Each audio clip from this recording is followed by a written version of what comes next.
Hello and welcome to this tutorial for the card game Good Puppers.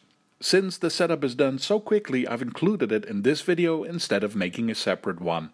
Here's how you get it ready to play. First, give each player one of these double-sided information cards. Then take out the rest of the cards with the dogs on them and give them a good shuffle. When you're done, place the deck face down on the table. That's this side that shows the bones. Almost done. You have to remove some cards and put them face down back in the box. The little rulebook shows you how many cards you should remove. I'm setting it up for 3 players, so I have to remove 40 cards from this deck. Let's just pretend this is 40 cards.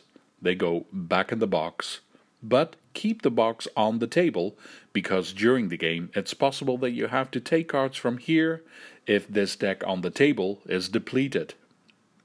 The last thing to do is deal 3 cards face down to each player. Done! This is how to set up Good Puppers. Time to explain the game. You are going to play until there aren't enough cards to place here at the start of a round. Then you play one more round without putting out new cards, and then the game is over. Whoever has the most points wins the game. You get points for how many bones you have in your own area. And before you count up your bones, you have cards that have a end of game bonus on them. You'll be able to get new bones or upgrade the bones you already have. You can use each bonus once.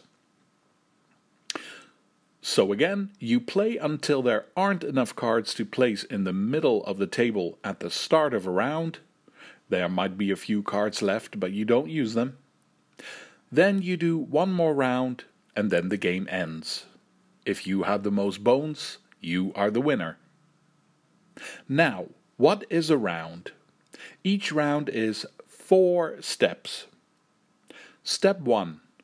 Place new cards from this deck open in the middle of all players. Step 2.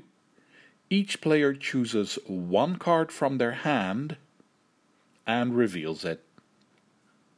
Step 3. Each player gets a turn and takes one card from the middle. Step 4. The player that went last gets to take the remaining card that will be left over here in the middle and places it in her or his own area. Let me go through that again in more detail. Step 1. Place new cards from the deck in the middle. This middle area is called the dog park. At the start of each round, you place as many cards as there are players, plus 1.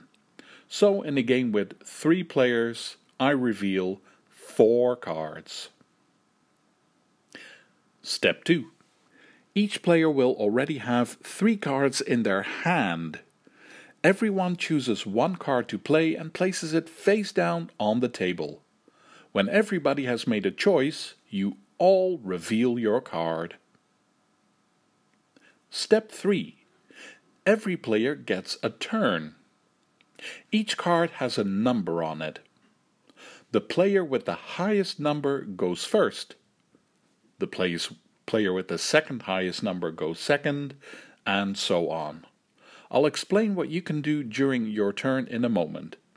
At the end of each turn, you take one of the cards from the dog park and add it to your hand. You keep doing this until every player has had a turn. In case you're in the final round, there are no cards to take from the middle. Step 4. After each player has had a turn and taken one card from the middle, there will be one card left. That card goes to the player who went last, but instead of adding it to your hand, you have to place it in your own area. That's called the yard.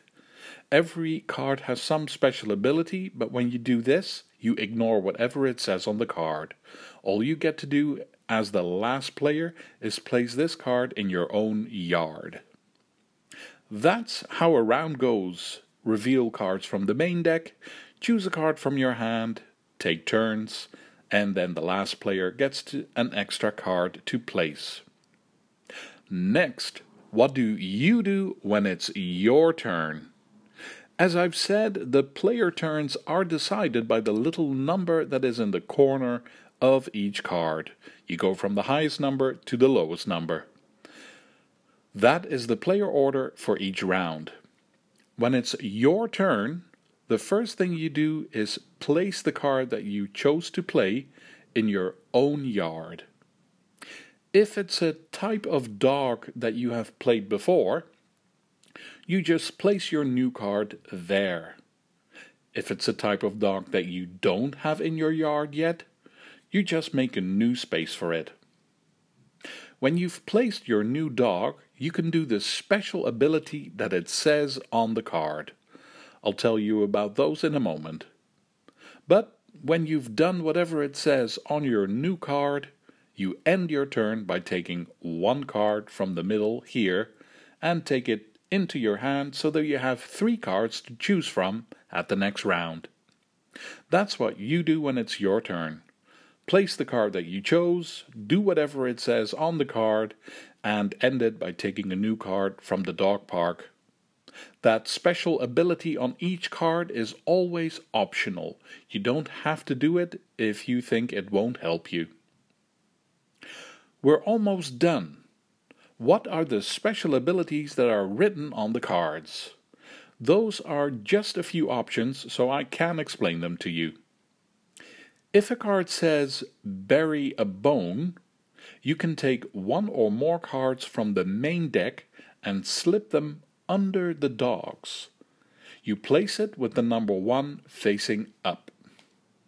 This is how you get bones, because getting bones is the object of the game. The card will tell you how many cards with bones you can take. If you want to turn those cards around to a higher number, you can play a card that says upgrade a bone. Then you get to turn 1 or more cards with bones on them to a higher number. The card itself will tell you how many cards you can upgrade and how many times you get to turn a card. It's possible that for some reason it's better to have more bones in a different place in your yard. Then you can play a card that says move a bone.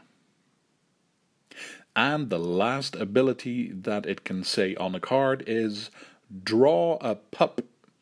Then you can take 1 or more cards from the main deck and immediately place those dogs in your own yard.